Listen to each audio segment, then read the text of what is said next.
말씀과 함께 95페이지를 읽겠습니다.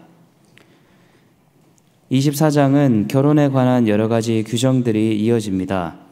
특히 새롭게 아내를 맞이한 남편은 전쟁과 같은 다른 직무를 맡지 말고 1년 동안 아내를 즐겁게 해야 합니다. 이어서 약자와 가난한 자의 권리를 위한 규정들이 이어집니다. 모든 사람은 자기 죄로 말미암아 죽게 될 것이고 아버지와 자식들의 죄를 본인이 담당하지는 않습니다. 사람들 사이에 시비가 생겨 재판을 할 때와 같이 짐승에게도 긍휼함을 잊지 않도록 율법을 제정합니다.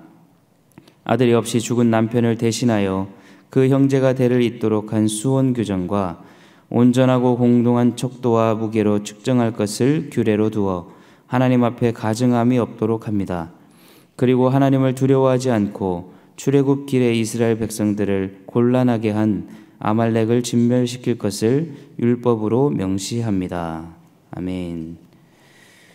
오늘 그래서 우리가 첫 번째로 기도하실 제목은 받은 은혜를 기억함으로 이웃을 사랑하게 하소서, 이렇게 기도하시겠습니다. 받은 은혜를 기억함으로 이웃을 사랑하게 하소서.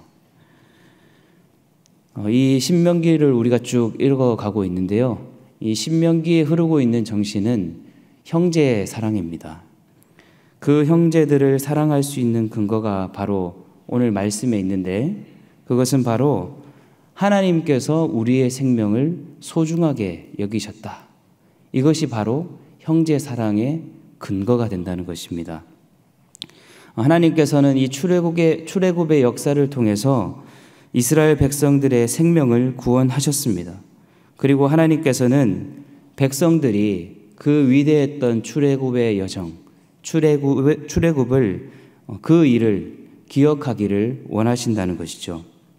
그 이유는 하나님께서 백성들의 생명을 소중히 여기셨던 것처럼 백성들도 자신들의 이웃, 그 형제들의 생명을 소중히 여기기를 바라신다는 것입니다.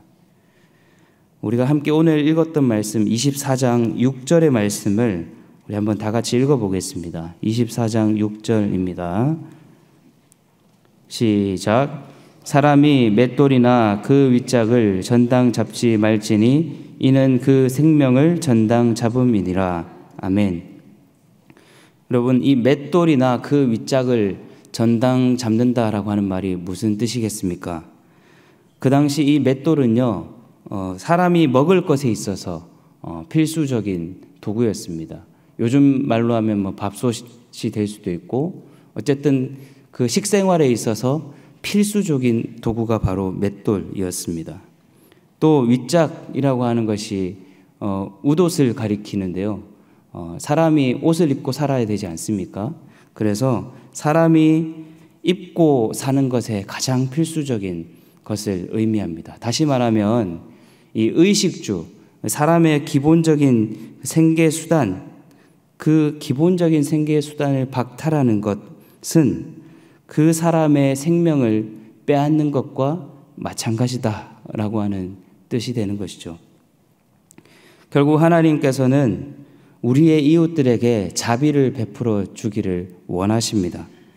내가 마땅히 받아야 한다는 그 권리를 내세우기 전에 내 이웃이 지금 박탈당할 수밖에 없었던, 박탈당하고 말 그 생명에 대해서 한 번쯤 더 생각해보고 그 자비를 베풀어 주기를 원하신다라고 하는 것이죠. 왜이겠습니까? 하나님께서 우리에게 먼저 자비를 베푸셨기 때문에 우리들 역시 이웃들에게 손을 내밀어야 된다라고 하는 것입니다. 자녀를 키우다 보면 내리사랑이라고 하는 것을 경험하게 되죠. 저도 두 딸을 키우면서 실감을 하고 있는데요, 첫째에게 부어주었던 사랑이 둘째에게 흘러가는 것을 보면 참으로 놀랍고 신비롭습니다. 부모가 첫째에게 주었던 그 사랑을 첫째는 몸으로 기억하는 것이죠.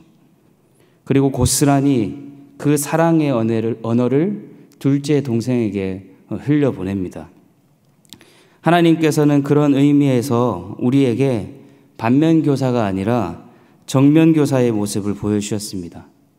그 백성들을 끝까지 사랑하시고 또 배반치 않으시는 모습을 통해서, 그런 하나님의 모습을 통해서 우리는 하나님의 자비와 사랑을 배우게 되는 것이죠.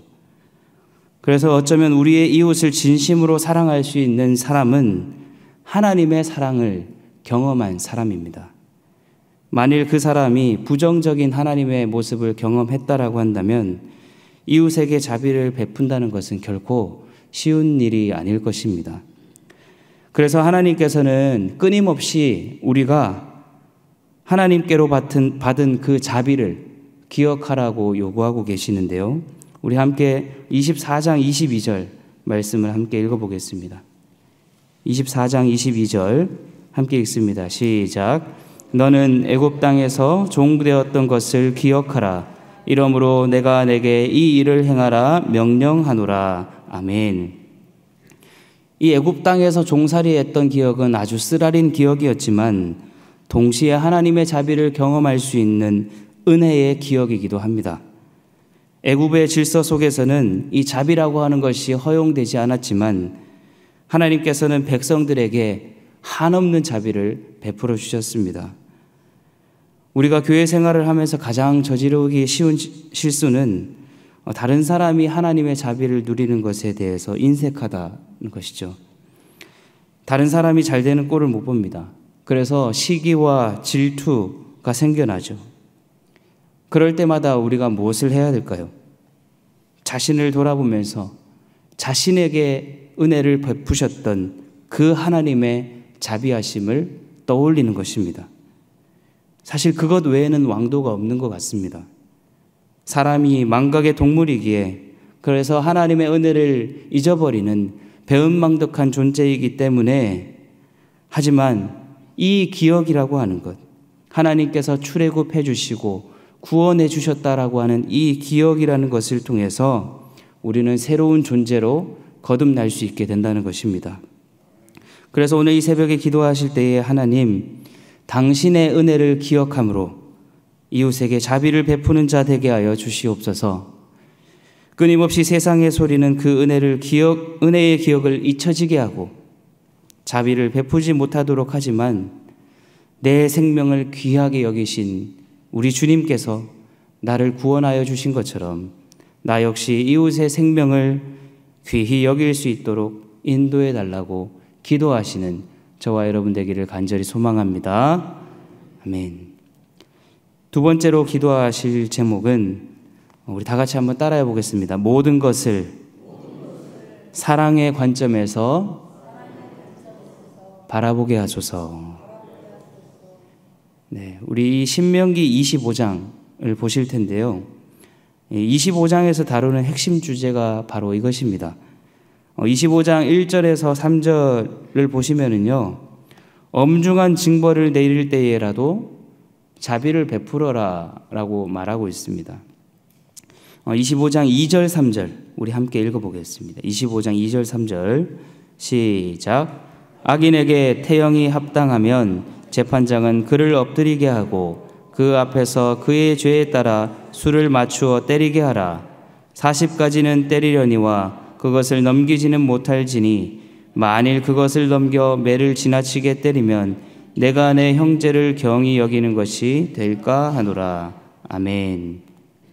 죄인에게 아무리 많이 때려도 몇 대 이상 때리지 말라고요? 40대 이상 때리지 말라고 합니다. 이 가혹한 법 집행이 인권을 유린할 수도 있다라고 본 것인데요. 그래서 신약성경에 보면 사도 바울도 40에 하나 감한매를 5번이나 맞았다. 이 자신의 이력을 소개하면서 그렇게 이야기하죠. 또 4절에서도 보시면 이 곡식 떠는 소에게 망을 씌우지 말라라고 하는데, 이 근본 취지는 최소한의 생계를 유지할 수 있도록 보상을 주라라고 하는 뜻이 되겠습니다.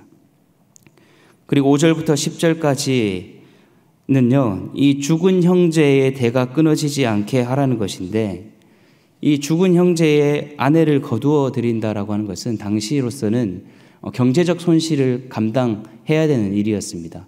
한 사람을 더 거두어서 그 사람이 가지고 있는 빚도 떠안아야 되고, 그렇기 때문에 이 형제의 아내를 이렇게 데리고 온다라고 하는 것 자체가 그만큼 쉬운 일은 아니었지만 하나님께서는 이 경제적 손실을 감수하고서라도 받아들이라라고 말씀하신 것입니다. 이상 말씀드린 내용들은 결국 상대가 죄인이든 또 일을 하는 동물이든 그리고 남편을 잃은 형수이든 그 모든 대상을 사랑의 관점에서 바라봐야 된다라고 하는 것입니다. 어찌 보면 방금 제가 언급해드린 대상들은 우리가 상대적으로 대하기 쉬운 존재들, 또 무시하기 쉬운 존재들, 그래서 세상의 질서 속에서는 보호받지 못하는 대상들로 비치기 쉽습니다. 그러나 이 신명기에 흐르고 있는 정신은 설사 상대가 죄를 지은 사람이라 할지라도 또 뭔가 좀 부족하고 안타까운 일을 당한 사람이라 할지라도 그들을 향한 자비의 손길을 거두어서는 안 된다라고 하는 것을 강조하는 것이죠. 이것이 바로 우리가 믿는 하나님의 위대함입니다. 세상의 질서는 어떻습니까? 강자에게 약하고 또 약자에게 한없이 강하지 않습니까? 사람을 대할 때도 그 사람이 가지고 있는 부와 명예 그리고 사회적 위치에 따라서 그 사람을 대하는 태도가 달라집니다. 하지만 우리 하나님은 어떻습니까? 오히려 그 반대시죠. 강자에게 강하시고 약자에게는 한없이 약하신 분이 바로 우리 하나님이신 것입니다. 여전히 소외되고 고통받는 자들에게 찾아가 위로하시고 그들의 권리를 당당하게 주장하시는 분이 바로 우리 하나님이신 줄 믿습니다. 얼마 전에 이 동상이몽이라는 프로그램에 탤런트 이재룡 씨가 출연해서 자기는 20년 동안 부부싸움을 한 번도 한 적이 없다라고 이야기하는 것을 들었습니다.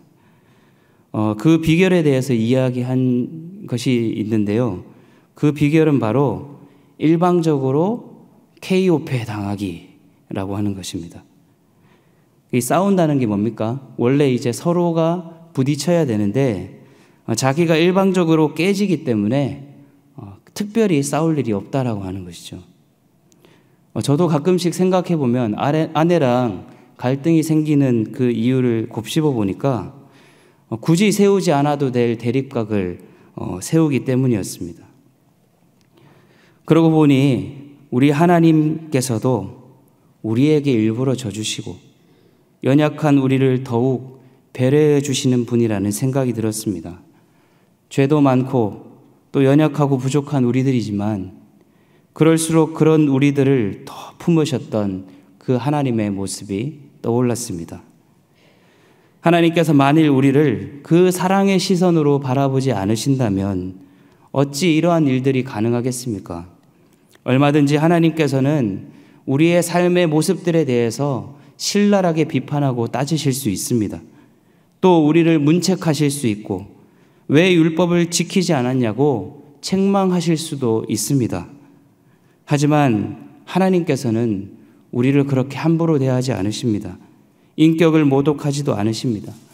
그저 우리를 그 사랑 가득한 시선으로 바라보시면서 좀 더 우리의 괴로움을 덜어내도록 도우시는 분, 그분이 바로 우리가 믿는 하나님이신 줄 믿습니다. 우리가 이런 하나님의 영향을 받게 된다면 우리들 역시 모든 세상을, 모든 사람들을 이 사랑의 관점으로 바라보지 않겠습니까? 그래서 이 새벽에 기도하실 때에 하나님의 사랑을 본받게 하시고 하나님 사랑의 시선으로 다른 사람을 바라보게 하여 주시옵소서. 우리를 그 사랑으로 용납하셨던 것처럼 우리들 역시 다른 사람들을 그 사랑으로 용납하게 하여 주시옵소서. 이렇게 기도하시는 저와 여러분 되기를 간절히 소망합니다. 시간 함께 세 가지 기도 제목 가지고 기도하겠습니다. 첫 번째로 기도하실 때에 하나님 은혜를 기억함으로 우리를 구원해 주셨던 그 은혜를 기억함으로 우리의 이웃에게 자비를 베풀고 사랑할 수 있는 저희들 되게 하여 주시옵소서. 두 번째 기도하실 때에 하나님 세상의 모든 만물을, 모든 것을 하나님 사랑의 관점에서 바라볼 수 있도록 도와주시옵소서. 또 마지막으로 기도하실 때에 내일 주일을 예비하는 오늘 하루 되게 하시고 깔끔이를 비롯해서 교회 곳곳을 청소하고 두루 살피는 모든 손길들을 축복하셔서 주님의 전이 더 깨끗해지고 또 주님께 예배드리기에 부족함 없는 오늘 하루로 준비되어질 수 있게 해달라고 시간 다 같이 기도하겠습니다. 주여 믿습니다. 주여 믿습니다. 주여 믿습니다.